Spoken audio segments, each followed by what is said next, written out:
ఎందుకు సొంత కొడుకు సినిమాని అల్లు అరవింద్ కొనలేదు? పుష్ప లాంటి బ్లాక్ బస్టర్ ని ఎందుకు ఆహాలు రిలీజ్ చేయలేదు? ఆహా రైజ్ ఎలా జరిగింది? మరి డౌన్ఫాల్ ఎలా స్టార్ట్ అయ్యింది? లాస్ట్ వరకు చూడండి, ట్రూత్ మీకే తెలుస్తుంది.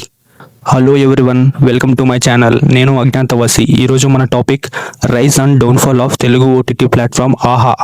ఆహా లాంచ్ అయింది February 8, 2020. Owners Allu Aravind and Jupally Rameswararao. ఇద్దరు చాలా బిగ్ షాట్సే. తెలుగు రీజనల్ కంటెంట్ ప్రొవైడ్ చేసే ఫస్ట్ డిజిటల్ ప్లాట్ఫామ్ ఆహా తెలుగులో. స్టార్టింగ్లో హెవీ ప్రమోషన్స్ చేశారు. బ్రాండ్ అంబాసిడర్గా అల్లు అర్జున్ని తీసుకున్నారు. Comedy shows and dance shows వల్ల ఫ్యామిలీ ఆడియన్స్ని అట్రాక్ట్ చేశారు. వెబ్ సిరీస్ అండ్ హిట్ మూవీస్తో యూత్ని కూడా అట్రాక్ట్ చేశారు. కానీ ఆహాకి రియల్ టర్నింగ్ పాయింట్ ఏంటంటే unstoppable show, unstoppable with NBK. ఈ షో ఆహాకి ఆక్సిజన్ లాంటిదని చెప్పొచ్చు. సీజన్కు వ్యూవర్షిప్, సబ్స్క్రిప్షన్ పెంచుకుంటూ పోయింది. ఒక మూవీకి పెట్టే బడ్జెట్ ఈ షోకి పెట్టారు. అంత పెద్ద హిట్ అయింది. ఇక ప్రభాస్, మహేష్ బాబు, పవన్ కళ్యాణ్ వచ్చినప్పుడు అయితే సర్వర్సే క్రాష్ అయిపోయాయి. Brand value, viewership, subscription sky లెవెల్కి వెళ్ళిపోయింది. ఆ టైంలో ఆహా ఒక్కో యాడ్కి ఎన్నో లక్షలు తీసుకుపోయింది. ఇండియాలో ఒక షో వల్ల ఓటీటీ గ్రోత్ అయిందంటే అది ఆహానే. బాలయ్య గారి సెకండ్ ఇన్నింగ్స్ కూడా ఇక్కడ నుండి స్టార్ట్ అయింది. బాలయ్యకి ఇది టర్నింగ్ పాయింట్. డౌన్ఫాల్ చూద్దాం ఇప్పుడు. అన్స్టాపబుల్ షో ఓన్లీ ఫ్యూ మంత్సే ఉంటుంది. ఆ తర్వాత ప్రాబ్లం స్టార్ట్ అయింది ఆహాకి. అదే routine comedy, singing shows, dubbing movies చాలా రిలీజ్ చేసేవారు. ఒక్క పెద్ద మూవీ కూడా రిలీజ్ చేసేవారు కాదు. ఆడియన్స్కి ఆల్రెడీ అమెజాన్ ప్రైమ్, హాట్స్టార్ లాంటి ఓటీటీ ప్లాట్ఫామ్స్ అందుబాటులో ఉన్నాయి.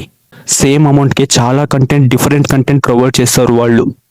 ఇప్పుడు బిగ్గెస్ట్ క్వశ్చన్ ఏంటంటే పుష్ప మూవీ ఎందుకు ఆహా కొనలేదు? సింపుల్ రీజన్, ఆహా ఫార్ములా వచ్చి less investment, huge returns. Pushpa లాంటి మూవీ కొనాలంటే హ్యూగ్ అమౌంట్ కావాలి. అది చాలా రిస్కీ ఒక తెలుగు ఓటీటీ ప్లాట్ఫామ్కి.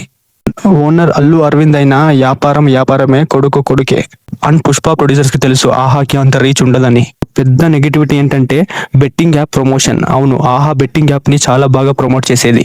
అప్పుడే సోషల్ మీడియాలో ఒక ట్రెండ్ స్టార్ట్ అయింది, బెట్టింగ్ యాప్ బ్యాన్ చేయాలని.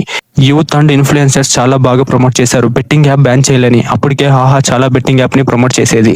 దీనివల్ల ఆహాకి చాలా నెగిటివిటీ వచ్చింది. సోషల్ మీడియాలో డ్యామేజ్ కూడా చాలా అయ్యింది. చాలా మంది ఎంప్లాయీస్ని ఆహా రిమూవ్ చేసింది. ఎందుకంటే కంపెనీ చాలా లాస్లో రన్ అవుతుంది. లాసెస్ ఉన్న కంపెనీ క్లోజ్ అవ్వలేదు.